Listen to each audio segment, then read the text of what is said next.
Albert Einstein once said, everybody's a genius, but if you judge a fish by its ability to climb a tree, it will live its whole life believing that it is stupid.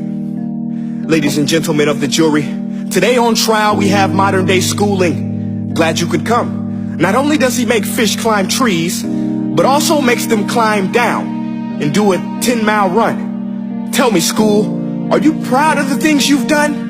Turning millions of people into robots, do you find that fun? Do you realize how many kids relate to that fish swimming upstream in class, never finding their gifts, thinking they are stupid, believing they are useless? Well, the time has come, no more excuses. I call school to the stand and accuse him of killing creativity, individuality, and being intellectually abusive. He's an ancient institution that has outlived his usage. So, Your Honor, this concludes my opening statement, and if I may present the evidence of my case, I will prove it. Proceed. Exhibit A. Here's a modern day phone. Recognize it? Here's a phone from 150 years ago. Big difference, right? Stay with me. Here's a car from today, and here's a car from 150 years ago. Big difference, right? Well, get this. Here's a classroom of today, and here's a class we used 150 years ago. Now ain't that a shame? In literally more than a century, nothing has changed. Yet you claim to prepare students for the future? But with evidence like that, I must ask, do you prepare students for the future or the past? I did a background check on you and let the record show that you were made to train people to work in factories, which explains why you put students in straight rows, nice and neat, tell them sit still, raise your hand if you want to speak, give them a short break to eat, and for 8 hours a day tell them what to think. Oh, and make them compete to get an A letter which determines product quality, hence grade A of meat.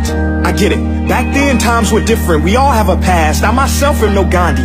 But today, we don't need to make robot zombies. The world has progressed. And now we need people who think creatively, innovatively, critically, independently, with the ability to connect. See, every scientist will tell you that no two brains are the same. And every parent with 2 or more children will confirm that claim.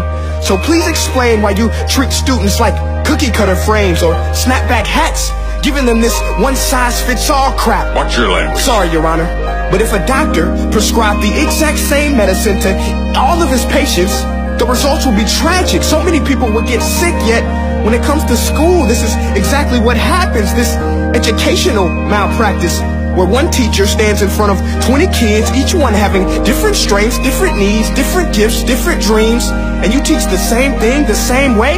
That's horrific. Ladies and gentlemen, the defendant should not be acquitted. This may be one of the worst criminal offenses ever to be committed. And let's mention the way you treat your employees. Objection. Overruled. I want to hear this. It's a shame. I mean, teachers have the most important job on the planet, yet they're underpaid? No wonder so many students are short-changed. Let's be honest. Teachers should earn just as much as doctors, because a doctor can do heart surgery and save the life of a kid. But a great teacher can reach the heart of that kid and allow him to truly live. See, teachers are heroes that often get blamed, but they're not the problem. They work in a system without many options or rights. Curriculums are created by policymakers, most of which have never taught a day in their life.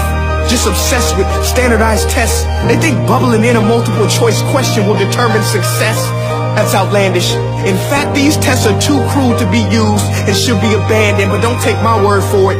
Take Frederick J. Kelly, the man who invented standardized testing, who said, and I quote, "These tests are too cruel to be used and should be abandoned." Ladies and gentlemen of the jury, if we continue down this road, the results will be lethal. I don't have much faith in school, but I do have faith in people.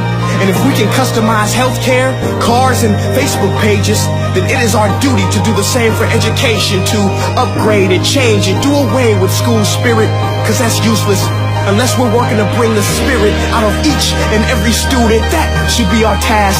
No more Common Core. Instead, let's reach the core of every heart in every class. Sure, math is important, but no more than art or dance. Let's give every gift an equal chance. I know this sounds like a dream, but countries like Finland are doing impressive things. They have shorter school days. Teachers make a decent wage. Homework is non-existent, and they focus on collaboration instead of competition. But here's the kicker, boys and girls. Their educational system outperforms every other country in the world. Other places like Singapore are succeeding rapidly. Schools like Montessori, programs like Khan Academy, there is no single solution.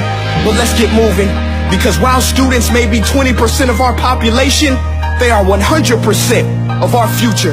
So let's attend to their dreams, and there's no telling what we can achieve.